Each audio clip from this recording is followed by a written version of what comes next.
في الحلقة الجديدة من برنامج هوليوود الشرق، تكريم برنامج هوليوود الشرق من مهرجان أوسكار إيجيبت.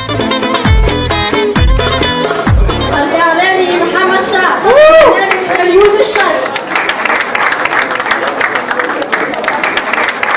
سعيد جدا جدا بوجودك معايا، لانك انت قيمه وقامه كبيره جدا في مجال الاعلام. انا بشكر استاذ عادل عمار وبشكر الاخوه اللي عملوا الفيلم التسجيل اللي الناس هتشوفه دلوقتي، وانا عندي 6 سنين انا بصور. حضرتك يعني مصور النجوم.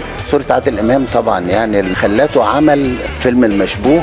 الخلفيه طبعا جوائز كلها يعني بشرة خير، يمكن اول جايزه بتحصلي عليها. اجمل هديه وتكون مني للعراق. طبعا الشرقيه المهمه هي الام للعراقيين. فرصه سعيده ان انا التقي في تكريم من الاستاذ عادل مبارز. زعلان ان انا اختفيت وان انا بعدت وان انا كان لازم ارجع تاني وارجع بسرعه. مين اللي حرم الفن يا استاذ حمد؟ لازم نقدم شيء يفيد الناس. حضرتك ملك الادوار التاريخيه والدينيه. درة التاج انا بعتبرها بالنسبه لي كان شخصيه صلاح الدين ايوبي في نسر الشرق.